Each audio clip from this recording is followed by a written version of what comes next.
Some days are better than others. Some days I can walk with a cane. Other days I need a wheelchair. But the pain that comes along with this condition is sometimes the most problematic. And the mindfulness even helps me find peace within that, so that my life doesn't become about, this is hard, this sucks, why me? I can still be happy and still be at peace, even during those more bumpy moments.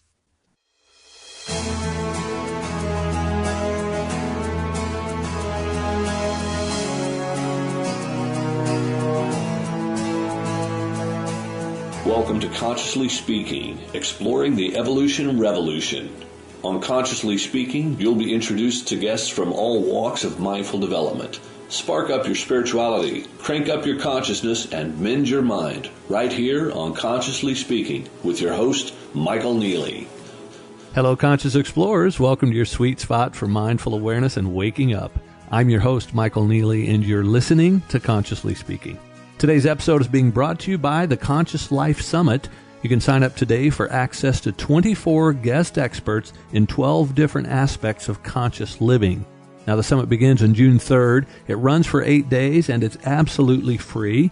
You can reserve your spot at consciouslifesummit.com or at michaelneely.com, or simply click on the link you'll find on my show notes.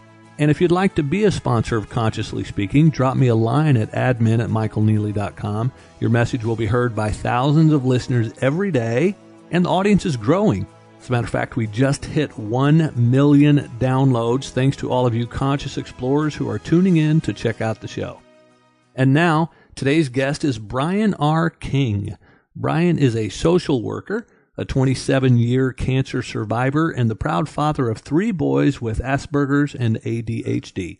He himself also has ADHD and dyslexia, and for the past 10 years, Brian has poured his heart into teaching other parents of children with special needs strategies to help prepare their children for the world. Now, he's also had the pleasure of speaking all over the country to various groups who wanted to learn his strategies. What Brian has learned over this time is that what he does best is teach people how to authentically connect with each other, whether it's parent-child, teacher-student, husband-wife, employer-employee. He shows people how to remove the barriers between them so they discover how much they can accomplish together, that we're never alone when we know how to connect with those around us. Brian is also the host of the new podcast, Memoirs of a Mindful Life, which can be found on iTunes or even watched live on Blab. You can find out more about Brian at www.brianraymondking.com, or just keep listening right now because we've got him here. Welcome to the show, Brian. It's an absolute pleasure, Michael. Thank you so much for such a warm introduction. Well, it's a pleasure to have you here. You know, we've been connected some time now through the podcasting world and online, and I've had the wonderful pleasure of being on your show. Thank you so much for that. And as much as I know you, and I'm sure some of our listeners have probably heard your show as well, I'm always curious, what's one thing that you wish more people knew about you that they just don't get in your bio? Probably how accessible I am. People often think that there's this gatekeeper, anybody that has a polished website or a large following, they must be hard to reach. It must be a bother to ask them questions. And what they don't realize is that's what I look forward most to in my day, is being helpful. So if anybody has a question or just wants to say hi, shoot me off an email. I don't bite. I welcome it. I'm here to help. I appreciate that. It sounds like your dogs are trying to get access to you in the background. Oh, they're enjoying the spring as well. And if there's something to bark at, they're all over it. Yeah, mine too. I have to lock them far away when I'm trying to do my show because otherwise they'd be right up in here licking me. So, Brian, I'm curious, too, what led you down the spiritual path that you're on? I know you've had, quite a life. So if you could kind of share that with our listeners and let us know what took you from A to B. Oh, absolutely. I first discovered mindfulness when I was 18. I was going through chemotherapy. I was diagnosed with an aggressive form of cancer a few weeks before my high school graduation.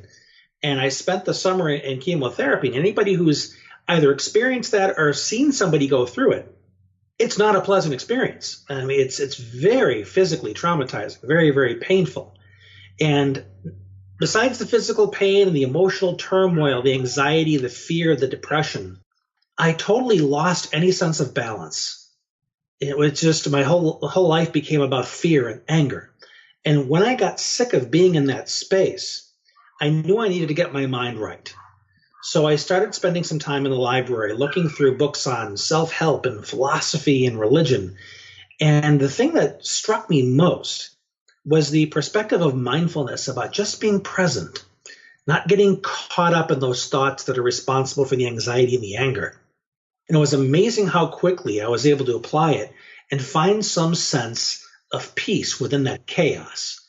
And one thing that I'm finding even more so today, because I have a connective tissue disorder that's genetic, and it's making my joints more loose and unstable. And some days are better than others. Some days I can walk with a cane. Other days I need a wheelchair. But the pain that comes along with this condition is sometimes the most problematic. And the mindfulness even helps me find peace within that, so that my life doesn't become about, this is hard, this sucks, why me? I can still be happy and still be at peace, even during those more bumpy moments. And that began by having cancer, or something that could have otherwise derailed my life. And instead, it helped me find more grounding and more focus. And I've carried that with me now for the past 27 years or so. Wow. What a great journey. And as you're saying that, it was reminiscent for me of the adage that pain is inevitable, but suffering is optional. And it sounds like you've really mastered that. Absolutely right. And that begins with making the distinction, and the suffering is the woe is me, is the I'm not good enough, is the why me. It's that conversation we have about that experience. Yeah, it really is. And it's funny. It's great actually that you have the dogs chirping away in the background there, because it reminds me of the way animals are frequently around this exact thing that we're talking about. So just a couple days ago, one of my dogs seems to be a little sick. I don't know. It woke up coughing like crazy. And for us, if we as humans get sick, so many of us will be, oh, I'm so miserable, poor me. And we get mopey and sad and grumpy and all this other stuff. And my dog was just like, yep, got a cough, whatever. It's like they don't add that suffering element to it.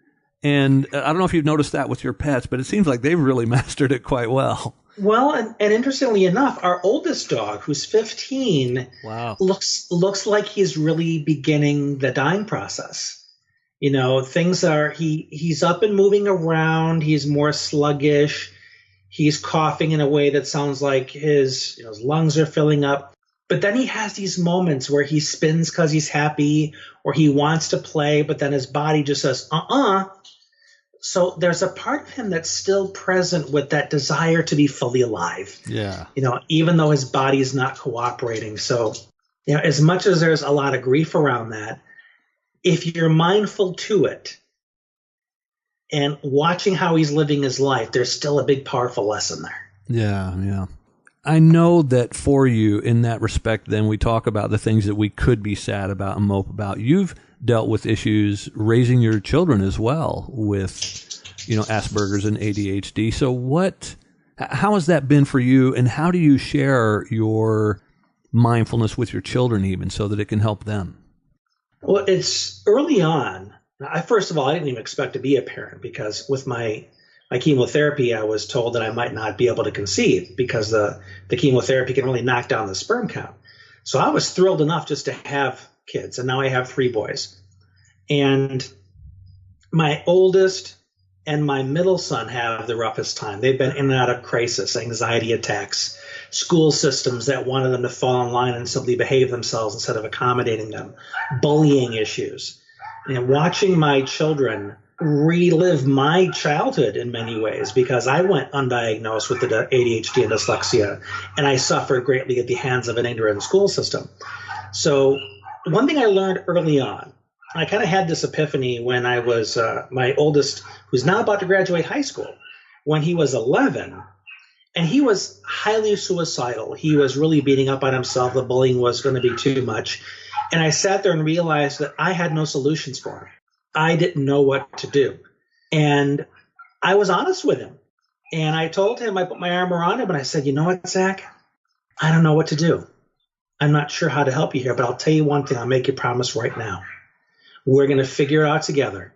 And I'm going to make sure that no matter what happens in your life, you're not going to go through it alone. I will not leave your side. And as it turns out, that's exactly what he needed, because he felt alone. He felt like nobody understood him. And the moment I made him that promise, that was enough to give him hope again.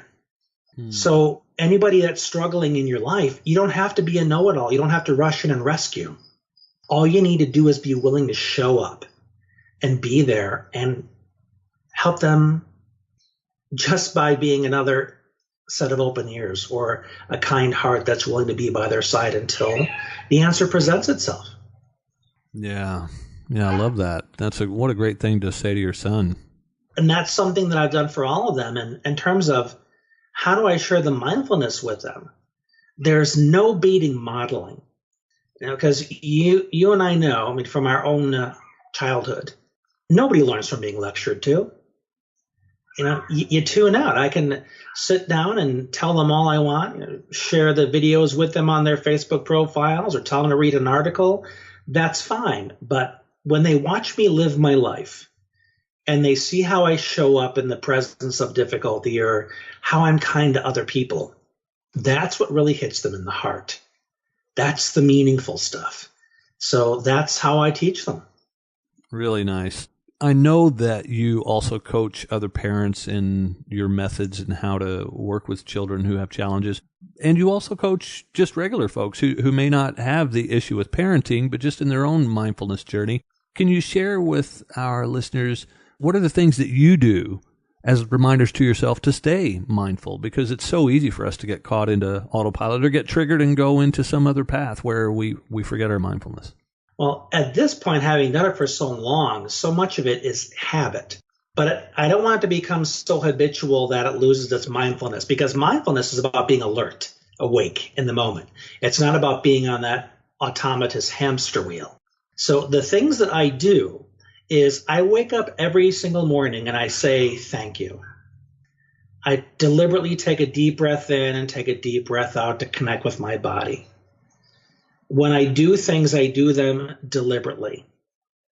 Now, one thing that's to my advantage, one of my greatest teachers, is my joints, because some joints are stiffer than others. And so I need to kind of put my mind in there and loosen them up a little bit and take some time to stretch. I have some jewelry that I wear that I need to mindfully put on. Mindfully meaning I feel it as I'm picking it up. I feel it slip over my fingers when I put a bracelet on or a necklace over. It's really allowing yourself to experience what you're doing instead of simply doing it. I make a point of not multitasking. When I eat, the TV's not on. I'm not simultaneously listening to a video. I'm tasting the food. I'm sampling its temperature and its texture. So when you're doing something, do it and it only. Otherwise, you don't have that experience. Yeah. It's interesting as you say that. It reminds me of a project that I wanted to take on, because I went on a meditation retreat, a 5-day silent retreat a couple years back. I've gone on multiple, but in this particular one, there was such a strange outcome, and that was at the end of it. I had lost 15 pounds in 5 days. And wow. Yeah, I couldn't believe it. And it wasn't even like it was trying. I got on the scale and go, what? It blew me away. And what I attributed that to was the fact that during this retreat, I was really mindfully eating, to the extent that every bite was a conscious movement of watching my fork or my spoon scoop the food and mindfully watching and paying attention as I brought it to my mouth, and then mindfully chewing and noticing all of the flavors. And there was such focus on my eating and slow, methodical process of doing that I think shifted my dynamic in my body as well. And I don't know, I'm sure there were a lot of other factors that maybe came into play, but it surprised the heck out of me about how much weight I lost over that time frame. And I really do contribute it to being mindful about even something as simple as the way we eat. Absolutely. mindful eating is one of the most accessible ways to refine your ability to be present. And the weight loss aspect there's two reasons for that. You don't overeat when you're eating slowly. True. Yeah, because physiologically, I think it takes your mind or your brain 20 minutes to catch up with your stomach before it sends a signal, hey, you're full. So it's really easy for us to overeat. And typically, if you're not paying attention to your eating, you can eat a lot more, go way beyond feeling full, but not realize you ate so much because you weren't paying attention to it. Yeah. And the other part of it is it takes the emotional component out of it. If you're an emotional eater, when you're just being present with it, when you're just enjoying those experiences, it's not coming from an emotional place. So you take those two pieces out of it, your relationship to yourself, to your eating is different, and your body doesn't pay the price from your lack of awareness. Yeah, you're absolutely right. And I like that you use the word taking your emotions out of it, because I think one of the challenges we have with weight here in America is that we eat based on emotions. We eat to celebrate. We eat when we're sad. We eat for all of these wrong reasons. And instead of just realizing this is fuel to my body, and if as you eat mindfully and pay attention to that, you don't overeat. You eat just what your body needs, and you're satiated. And so I think it was a huge shift, and I love how mindfulness played into that. So yeah, and just one more little nugget about that is eating mindfully can be a sacred act of gratitude. Oh yeah.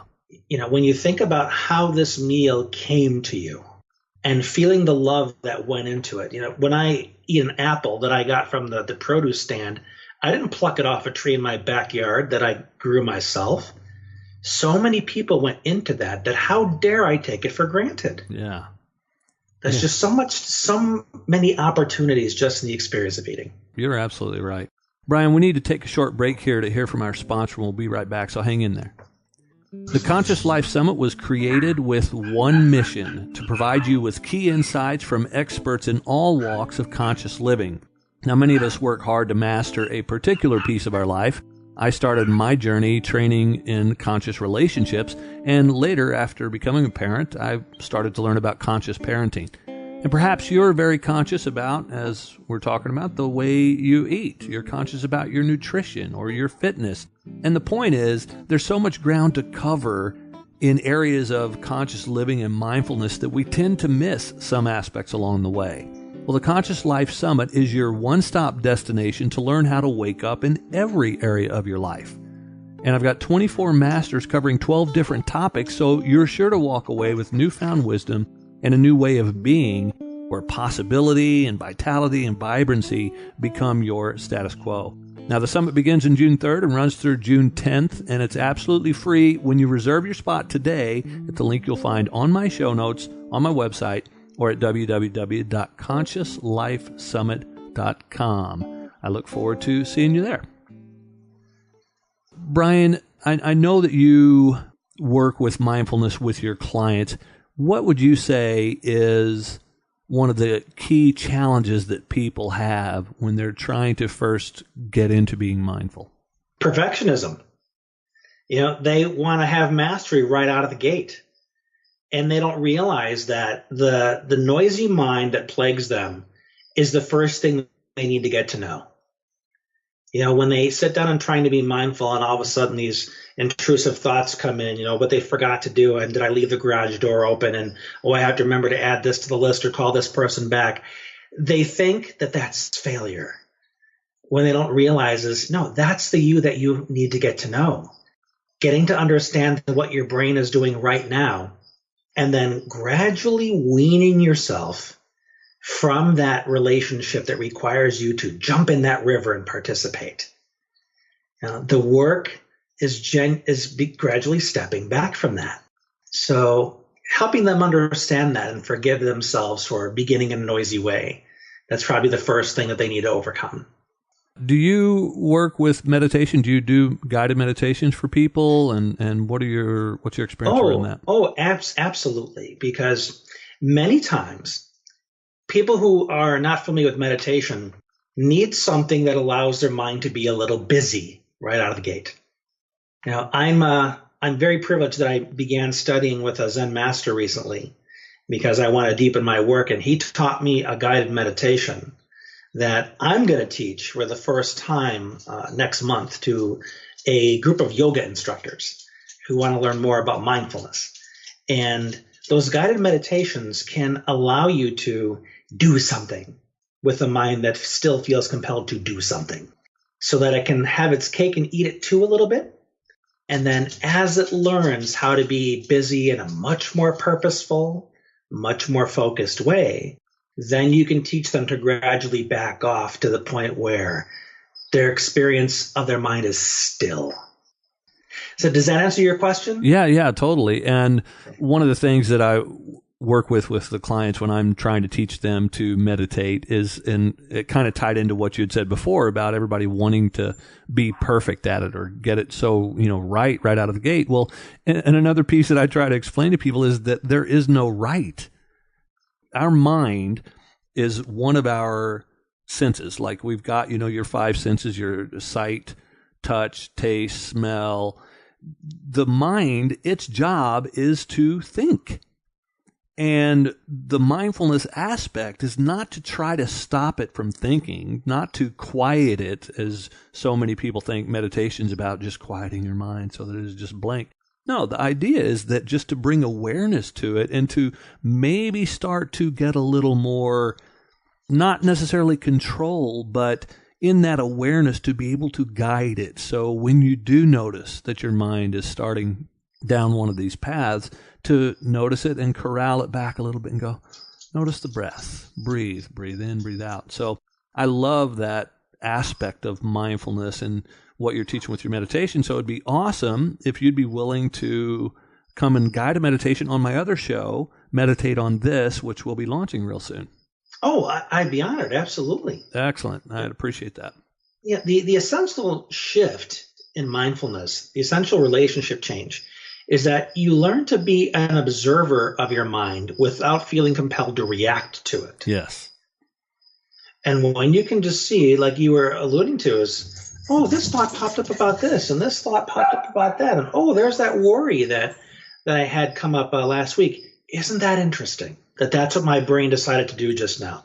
But you don't enhance the conversation. You don't add to it in any way. You just watch the thought come in, and by not participating in it, it's amazing how quickly it goes away. Yeah. I love Suzuki's saying that leave your front door and your back door open. Let your thoughts come and go. Just don't serve them tea. I like that. That's very good. Yeah. Brian, this is where I shift the show a little bit. Back to you as Brian King, the man. What is something that you maybe hide a little bit about yourself because you think people wouldn't like you if they knew it? Man, anybody who follows me on Facebook will know that there's not a whole hell of a lot that I don't put out there. Nowadays, I mean that's a tough question to answer. 'Cause I guess it's not that I don't want people to know it; it's that I don't share it. Is to just how much I'm in pain half the time, And there are those moments where I kind of still, I catch myself in those why me moments. And I emphasize the word moment, okay? Because it happens. Those thoughts creep in. It's part of our hardwired way of protecting ourselves, maintaining our own survival. But the reason I don't share them as much is because that's not the point of what I do, of how I'm out there to serve people.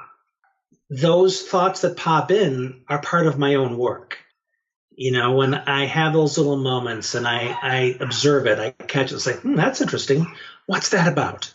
What else can I do at this moment? Is that really where I want my focus to be? Not as a matter of denying these things, but as a matter of realizing that I have an option for how I'm going to relate to this experience, relate to this moment. So I don't share all that because they're going to say, some people might say, oh, what the hell does he know? He's got these negative thoughts too. Yeah, but they don't define my reality. They're like bubbles that come up in the pond. They come, they go. They come to the surface, they pop. They don't hang around. And people that are kind of new to mindfulness don't realize that you can have negative thoughts without being a negative person. It's like your quote about Suzuki is, do you invite them to hang around? Right. Do you create a whole story around that thought? Or do you simply allow it to bubble up and go away? Yeah, and I think that's the trick, is just to let it go and not let our thoughts start to rule us. So yeah. Brian, what is your definition of consciousness or conscious living? Conscious living is living from a strong sense of purpose. When I wake up in the morning, or just in general, I have a very strong sense of what one experience I want to put out there to the world, and then making sure that everything I do comes from that place. The one experience I want to create for people is I want to help them move from suffering to love, in whatever situation they find themselves in. And you and I both know that suffering is pretty much a strong sense of dissatisfaction. When you're in a situation that you're saying, this stinks, this is lousy, this isn't good enough. And a simple example of how you can do that for somebody else is, let's say you are checking out at the grocery store and you see a cashier that's maybe been on his or her feet for the past 8 hours and is in pain and is miserable. And you sense this person is not satisfied with where they are. And you take a moment to greet them by name, to look them in the eye, and say, I really appreciate you helping me check out quickly. I really hope you're having a wonderful day. Anything that connects to them, that shows them that you see them and not just somebody that's completing a transaction for you. In that moment, I help them move from suffering to love, if only for a moment. It doesn't have to be these big grandiose gestures that gets you the most attention. It's just being present in that moment and having that experience, helping somebody feel seen, understood, listened to. Conscious living is about creating an experience of being with you, creating an experience for the world. That's at least how I see it. And man, does it make life not only easier when you know what you stand for, but it's hard to find a moment that sucks. Right. And as you're saying that too, is I think, imagine if everybody did that, how exponentially greater life on here on this planet could be. Oh yeah, you wouldn't see wars anymore. Yeah, it'd be incredible. Yeah. So Brian, what are you up to right now that you'd like to share with our listeners? Well, I'm up to a couple things. My podcast, as you were so kind enough to mention, and I'm starting kind of a virtual sangha, which is, it's a Buddhist term for the community that comes together to study. And I'm putting all of my lessons about mindfulness and meditation, I have them all in one hub on my website, which is part of my coaching program. And I also have a Facebook group that's a part of that. The Facebook group is called Mindful Living with Brian, and anybody can join that. You don't have to be a client in order to do that. And what I'm really looking to do is create that virtual portal for people from around the world to come together and celebrate that experience of mindfulness and just bring that wisdom together and see how it grows. Because, the world needs to get very much on the same page if it's going to change. And our politicians, our so-called leaders, are really good at driving us apart from one another. Yeah. So I want to do my part to at least create a vehicle where people can come together and say, how can we serve one another? How can we improve each other's lives? How can we show up and truly see one another? So that's what I'm working on now. I love that, Brian. I love what you're up to. And we've reached the end of our show, unfortunately. I love to close leaving the listeners with a juicy pearl of wisdom that they could put to use right now. So what would that pearl of wisdom be from you? Pearl of wisdom to get everybody started. One way to begin your mindfulness journey is something you can do every moment with another person, is take the moment to just say to yourself as you're looking upon them, I see you. One thing I shared on Facebook this morning is a little mantra, a little meditation. Breathe in, I love me. Breathe out, I love you. So that you're coming from a place of love all the time with every breath. It's very accessible, easy to connect to. And when you see another human being, to come from that place of love. imagine how powerfully you're going to show up for that person. Great words of wisdom. Thank you for that. And thank you for coming on the show today and sharing your wisdom with our listeners and what you're up to in the world. I so appreciate it. I love what you've got going on. I think you have so much to share, and I hope that the listeners here at Consciously Speaking will tune in to Memoirs of a Mindful Life and check out your website and what you're up to. I hope so too, Michael. I really appreciate it. My pleasure. You've been listening to Consciously Speaking with me, your host, Michael Neely. Be sure to subscribe so that you don't miss a single episode. And while you're at it, please leave a rating and a review. You can learn more about the show, check out the guests' bios, leave comments and feedback at www.michaelneely.com. Until next time, live without limits.